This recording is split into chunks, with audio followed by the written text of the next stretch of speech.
отстояние и да е все още далеч от интеграцията, към която се стреми. Става дума за един човек от Пловдив, който пък принадлежи на поколението преди Евгений Дайнов. По-голям Нейко Дамянов, който е бил моряк и журналист и прави интервю с Радко Младич в планините на Босна. Вижте за това интервю и после искам да го коментирам, ако искате.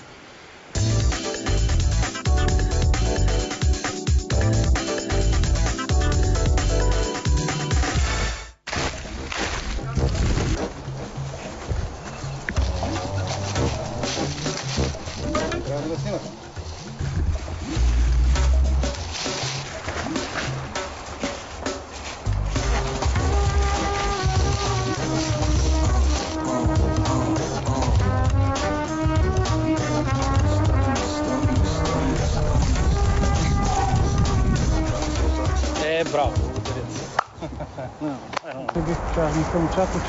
Много високо, бе. Много. Наистина добре. Благодаря ти, че ме доведе на Джендем. ТП беше ми обещал. Между другото, гледката наистина е невероятна. Аз не съм предполагал.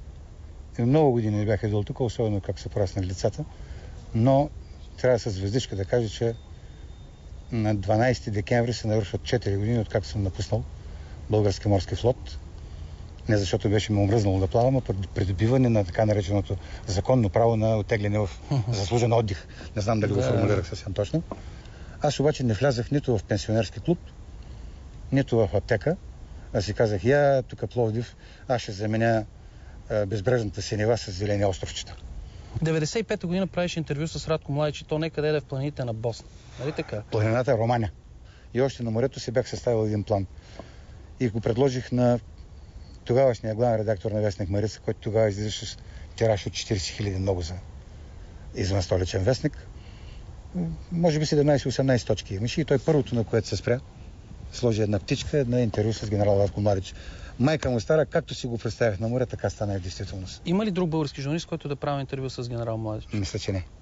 Мисля, че никой от българските журналисти не стъпи на този фронт 92-95 година в Босна и Херцеговина. А ти как стигна, как успя да се добре до него? Значи, в дух на максимална откровеност, аз имам близък приятел, със студент от службите. Попитах го как да постъпя и той ми каза кой е неговия хомолог в Югославското посолство. И аз без да издавам, че знам малко повече подробности, се представях на един човек, от когото останах прекрасни впечатления. Той беше тогава консул. Илия Попович загина при автомобилна катастрофа на път от Калотина за София. Спомням си, точно така. Добър ден, господин Попович, така и така приказката. Аз съм такъв и такъв, на техния език е Морнар. Това му хареса. Бих искал, нали, да направя интервю с генерал Младич, ще стигна до Босна и Херцеговина. Посочете ми път, аз не знам. Той се засмя. И ми каза, ще те свържа с когото трябва. Даде ми там телефоните. И аз се обадих на бюрото на Република Сръбска в Белград, на Йован Джого. Обаче, още като тръгна разговор, аз разбрах, че той е информиран. Кой ще му се обади и какво иска. Оттам започна сериозния разговор и ми казва, мога да ви изпратя през границата на река Дрина, тъй като става въпрос за чужда държава, единствено с документи на доброволец, вие нямате акредитация. Не сте журналист в случая. И аз казвам, окей, стига да съм цивилен и без оръжие. Няма проблеми. И ми написаха, че гоня щаба в Хан Пиесък на генерал Младич. Нали? Трите ми имена, паспортните ми данни, всичко. И отиваш като да се биеш като багажа в торбата, оттам през Шабац, ако не се лъжа, Лозница се казваше града, с автобус и пристигам на моста на Дрина, на Дрини Чуприя по Иво Андрич. Обаче там е граница от едната страна на моста, Сърбия, минаваш моста, от другата страна са митничарите и граничаните на Република Сръбска. И при преминаването, понеже пълен автобус с босненски сърби, главно, които не знаят кой съм аз, водят дружелюбни разговори, никой не му пита къв съм и къде отивам. Но на границата сърбите искат документите, гледат бумагите, подаваме. Аз съм доброволец, подаваме. Не бяхме още с личните карти, мисля, че бяхме с паспорти. И сръбският граничар просто застана мирно, отдаде чест по военному, ми върна документите, мълчаливо. Абсолютно същата процедура, малко по-тържествено, се повтори след моста на Дрина от другата страна. Офицера, при когото ме праща човека от бюрото в Белград, Йован Джого, го няма. Казаха ми, че е на терен. И се чуят какво да ме правят. В край на къщата развъртяха телефони, не знам с кого се свързаха и какво стана, и изведнъж станаха много любезни. Предложиха ми място в хотела, където са настанени офицерите. Казах не, в казарма при войници. И там младши офицери, войници ме приеха просто приказка. Играхме карти, пехме песни, аз носех разни български провизии, те изкараха сръбски, защото интервюто не стана светка, че аз пах при тях. Както и да е, аз си вечерам ту с войниците, с офицери в тяхната столова и пристига един офицер, потупва му по рамото и каза: хайде, времето дойде. Качиха ме в някаква джипка и вече започна да се здрачава, отиваме някъде из планината Романия, но посоката беше нагоре, както на тепето, може би 5-6 км. Изминахме се на високо, пристигнахме една малка полева масичка сложена с такива столове, туристически. Палатката настрани. Насред поляната сложена. И генерала, пристъпвам, господин генерал, той ми каза. Просто ме пригърна и се заприказахме на неутрални теми. И се разбрахме, че интервюто, до което той беше получил предварително въпросите, аз му задавам въпросите на български, той ми отговаря на сръбски и ако някой в някой момент се почувства неуютно, обръщаме на руски. Много често имаше давай по-руски. В момента на разговора, това някъде далеч от полунос, идва негов приближен и му казва: господин генерал, Ройтерс съобщи, че сърбите са опожирили и плечкосали жепа.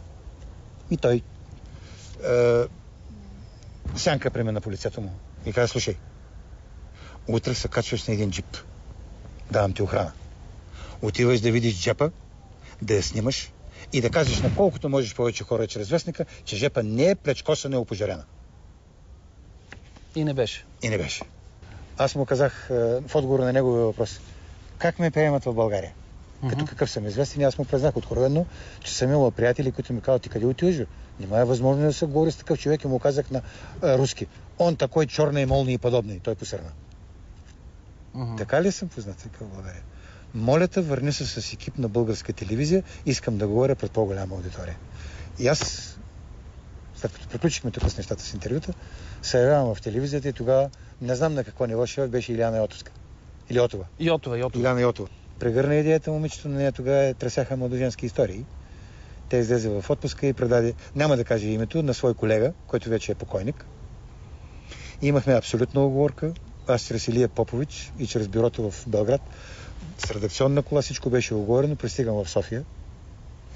Да. И човека каза: нещата се промениха. Ние това, нали, пак няма да казваме една го имаме предвид еди кого си. Прочее. И пропаднаха нещата и всъщност ме зададе единствения професионален въпрос, който ме зададе: вие, колега, колко пари дарахте, за да стигнете до генерал Младич? И аз му казах с риск много да разочаровам, ще ви кажа: нито стотинка. Генерал Младич няма нищо общо с стареца, когото сте видели в Хага.